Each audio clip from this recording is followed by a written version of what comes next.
Self Rohit. So guys, आज की video में हम लोग डी मॉर्गन्स का जो सेकंड लॉ है उसे प्रूव करने वाले हैं। डी मॉर्गन एक इंडियन मैथमेटिशियन थे। इन्होंने सेट थ्योरी में 2 लॉ दिए हैं। तो जो फर्स्ट लॉ था उसे हम प्रूव कर चुके हैं अपने प्रीवियस वीडियो में। अगर आपने नहीं देखी है तो लिंक डिस्क्रिप्शन बॉक्स में है, आप उसे देख सकते हैं। तो आज की वीडियो में जो उनका सेकंड लॉ है उसे हम लोग प्रूव करने वाले हैं। 2 मेथड से प्रूव करेंगे, first Venn diagram and second traditional method, आपका mathematical way. So let's get started. तो हम लोग देखते हैं पहले वेन डायग्राम, तो इसे प्रूव करते हैं। तो 2 वेन डायग्राम बनाएंगे, एक एलएचएस के लिए और एक आरएचएस के लिए।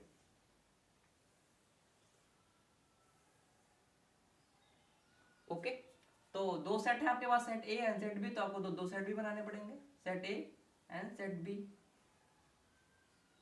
यहां पे भी सेम आपको बनाना पड़ेगा, set A and set B. इसे नाम देते हैं set A set B, set A set B. तो डी मॉर्गन्स का जो सेकंड लॉ है वो आपसे क्या कहता है? कहता है कि ए इंटरसेक्शन बी का whole complement is equal to A complement union with B complement. सो जो लिखा है A intersection B, A intersection B, तो ये वाला पोर्शन आ जाएगा जिसे हम दोबारा बना रहे हैं। ये वाला पोर्शन ध्यान से देखिएगा, ये वाला पोर्शन आपका क्या कहलाएगा? ये वाला जो जो एक लेंस टाइप में बना है वो क्या कहलाएगा? A intersection B. और कॉम्प्लीमेंट क्या होता है? इस लेंस के बाहर वाला पोर्शन क्या कहलाएगा? ए इंटरसेक्शन बी का होल कॉम्प्लीमेंट। समझ में आया? तो जो ये लेंस बीच में बना है, लेंस टाइप में जो आकृति बनी है, इसके बाहर का जो पोर्शन क्या कहलाएगा? ए इंटरसेक्शन बी का होल कॉम्प्लीमेंट। तो उसे हम लोग क्या करते हैं? शेड करते हैं, ताकि उससे पता चले जो शेडेड पोर्शन है वो हमारा क्या कहलाएगा? ए इंटरसेक्शन बी का होल कॉम्प्लीमेंट। सो जो हम लोग करते हैं, जो ये वाला रीजन है,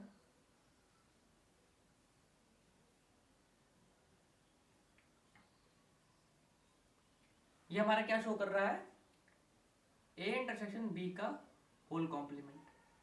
क्या ऐसा आरएचएस में भी आता है? हम लोग देखते हैं, चेक करते हैं। तो लिखा हुआ है ए कॉम्प्लीमेंट। ए कॉम्प्लीमेंट का यूनियन लेना है आपको बी कॉम्प्लीमेंट के साथ में। तो ए कॉम्प्लीमेंट क्या हो जाएगा? सेट ए के बाहर वाला पोर्शन, जो सेट ए है, सेट ए बना है, सेट ए के बाहर वाला पोर्शन ऐसे।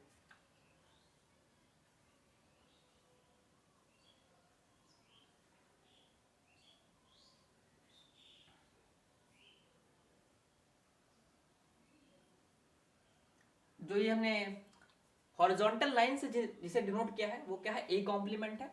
और हमें बी कॉम्प्लीमेंट भी बनाना है, ठीक है। फिर हमें क्या लेना है? A complement union B complement लेना है। तो बी कॉम्प्लीमेंट भी बना लेते हैं। बी कॉम्प्लीमेंट क्या होगा? सेट बी के बाहर वाला रीजन, सेट बी के बाहर वाला रीजन। तो उसे पहले लेते हैं। सेट बी के बाहर वाला रीजन क्या हो जाएगा? उसे हम वर्टिकल लाइन से बना रहे हैं।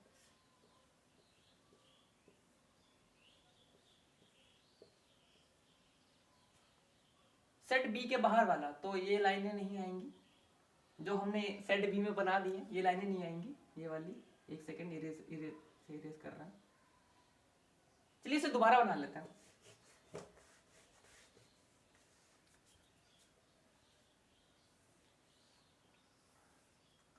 एक सेट ए है और एक सेट बी है। तो ये सेट ए है, ये सेट बी है। तो आपको ए कॉम्प्लीमेंट बनाना है। ए कॉम्प्लीमेंट का मतलब सेट ए के बाहर वाला पोर्शन। तो ये क्या है? जो हॉरिजॉन्टल लाइन से बना रहा है, ये है आपका ए कॉम्प्लीमेंट, यानी कि सेट ए के बाहर वाला पोर्शन। और बी कॉम्प्लीमेंट क्या हो जाएगा? सेट बी के बाहर वाला पोर्शन, सेट बी के बाहर वाला पोर्शन। तो ये क्या हो जाएगा? सेट बी के बाहर वाला पोर्शन।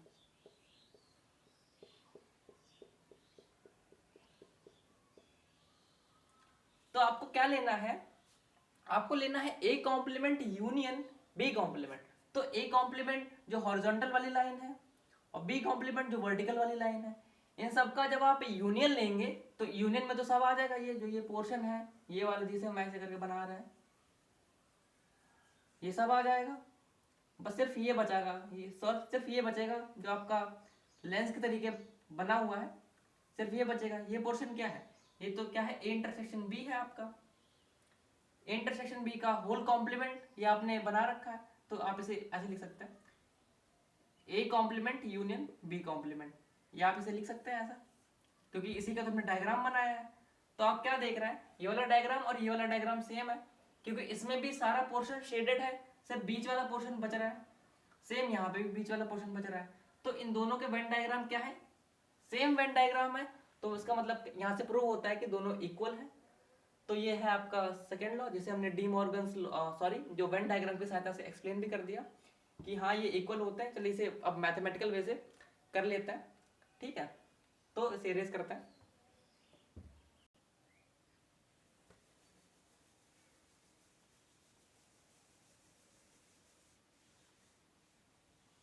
सो गाइस हम वेन डायग्राम की सहायता से देख चुके हैं। तो आपने देखा कि वेन डायग्राम की सहायता से हम लोग कितनी जल्दी से आसानी से समझ सकते हैं, आपको कई सारे स्टेप लिखने की जरूरत नहीं पड़ेगी। तो आप सबके लिए एक सजेशन है कि आप लोग जो सेट थ्योरी में क्या है वेन डायग्राम पर पकड़ बनाइएगा अपनी, और बाकी के जो आने वाले चैप्टर्स हैं उनमें ग्राफ के ऊपर अपनी पकड़ बना के स्टार्टिंग से रखेंगे तो आपको एंड में 12th में फायदा मिलेगा, क्योंकि ग्राफ से क्वेश्चन काफ़ी जल्दी सॉल्व हो जाते हैं। सो गाइस अब हम लोग जो सेकेंड लॉ है जिसे हम लोग आज प्रूव करने आए थे, तो इसे प्रूव करते हैं। तो लिखा हुआ है ए इंटरसेक्शन बी का whole complement is equal to A complement union B complement. तो पहले हम आरएचएस को सॉल्व करेंगे, फिर पहले हम एलएचएस को सॉल्व करेंगे, फिर आरएचएस को सॉल्व करेंगे, देखेंगे इक्वल आता है कि नहीं आता है, फिर इससे इक्वेशन बना के सॉल्व करेंगे। तो हम लोग क्या करते हैं, एलएचएस में आप मान लेते हैं, माना लेट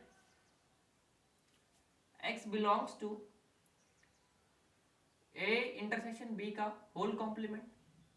आपने मान लिया है कि एक x एक ऐसा एलिमेंट है जो a इंटरसेक्शन b के होल कॉम्प्लीमेंट में लाई करता है, ठीक है। तो आप इसे सेकंड स्टेप में ऐसे लिख सकते हैं, अगर x क्या है a इंटरसेक्शन b के होल कॉम्प्लीमेंट में लाई करता है तो जाहिर सी बात है वो x इंटरसेक्शन b में लाई नहीं करेगा। तो वही लिखने जा रहे हैं, x doesn't belongs to a intersection b। ये कैसे आया है, इसे हमने जो डी मॉर्गन्स का फर्स्ट लॉ है उसे प्रूव करते समय बाकायदा पूरी डिटेल में हमने 10 मिनट में पूरा समझाया है, उसके जो कॉन्सेप्ट जो उसमें इस्तेमाल होने वाले हैं प्रूफ में, तो आप पहले उसे देख जरूर लीजिएगा। तो यहाँ पे हम लोग करते हैं प्रूफ।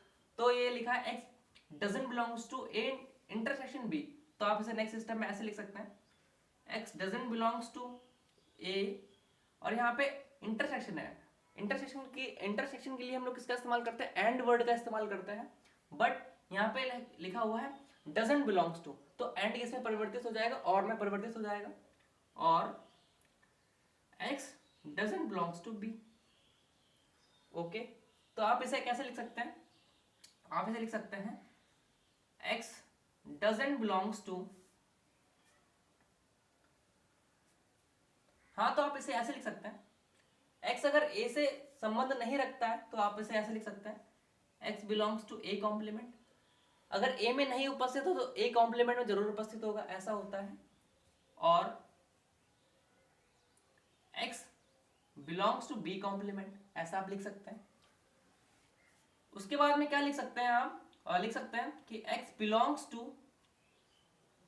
a कॉम्प्लीमेंट, और का मतलब क्या होता है, यूनियन होता है, और बाहर बिलोंग्स टू का साइन लगा है तो और का मतलब यूनियन होता है, तो अब यूनियन का साइन बना देंगे, यूनियन बी कॉम्प्लीमेंट, आप ऐसा लिख सकते हैं।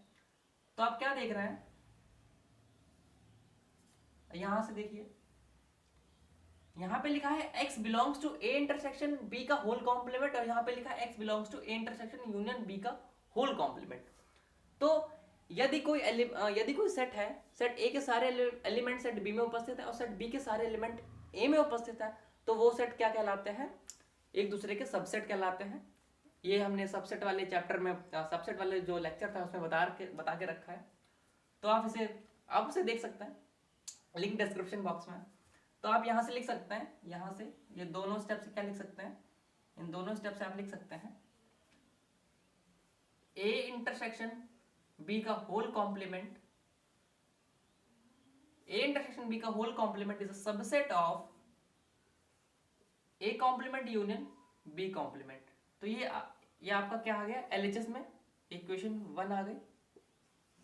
और सेम आपको सॉल्व करनी है आरएचएस के लिए, तो यहाँ पे डाल दीजिए आरएचएस।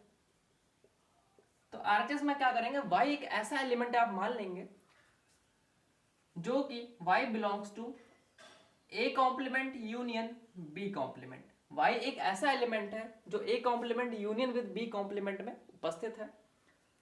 तो इससे क्या निष्कर्ष निकलता है, Y belongs to A complement, union के लिए क्या इस्तेमाल होता है, और Y belongs to B complement. Done, okay. तो आप क्या लिख सकते हैं नेक्स्ट स्टेप में, y belongs to A complement और y belongs to B complement है, अगर उसमें उपस्थित है तो आप लिख सकते हैं y बिलोंग्स टू, हाँ एक सेकेंड, हाँ आप ऐसे लिख सकते हैं y doesn't belongs to a और y doesn't belongs to b, ऐसा लिख सकते हैं। क्योंकि अगर y एक ऐसा एलिमेंट है जो कॉम्प्लीमेंट में उपस्थित है तो जाहिर से बात है वो a में उपस्थित नहीं होगा। a के अगर कॉम्प्लीमेंट में उपस्थित है तो सेट a में उपस्थित नहीं होगा। और यहां से आप लिख सकते हैं x doesn't belongs to a, यहाँ पे क्या आना चाहिए, और का इस्तेमाल करते हैं यूनियन के लिए, बट बाहर साइन किसका लगा है, डजंट बिलोंग्स टू का लगा है स्टार्टिंग में। तो हम लोग किसका इस्तेमाल करेंगे, एंड का इस्तेमाल करेंगे। किसका इस्तेमाल करेंगे, एंड का इस्तेमाल करेंगे।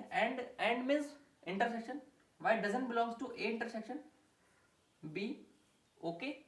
तो उसके बाद में क्या लिख सकते हैं, अगर y a इंटरसेक्शन b में संबंध नहीं रखता है, a इंटरसेक्शन b में उपस्थित नहीं है, तो जाहिर से बात है उसके कॉम्प्लीमेंट में जरूर उपस्थित होगा। तो y belongs to a intersection b का होल कॉम्प्लीमेंट, ओके। आप ये देखिए और इसे देखिए। तो इन दोनों से आप क्या लिख सकते हैं, y क्या है, y a complement union with b complement, और y इसमें भी उपस्थित है, इसमें भी उपस्थित है और इसमें भी उपस्थित है। तो ये क्या हो जाएंगे, आपस में एक दूसरे के उपसमुच्चय हो जाएंगे, सबसेट्स हो जाएंगे। तो आप लिख सकते हैं a complement union with b complement is a subset of A intersection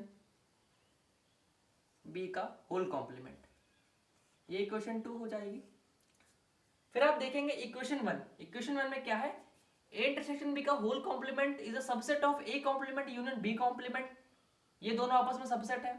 फिर उसके बाद में क्या है, ये दोनों आपस में सबसेट है। तो इक्वेशन फर्स्ट और इक्वेशन सेकंड को देखिए कि ये क्या है, आपस में एक दूसरे के सबसेट्स है।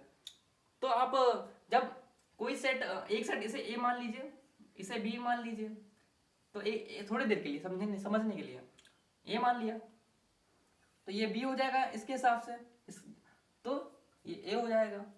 तो अगर A is a subset of B and B is a subset of A, ऐसा होता है तो हम क्या करते हैं, उसे क्या बोलते हैं, A इक्वल टू B बोलते हैं।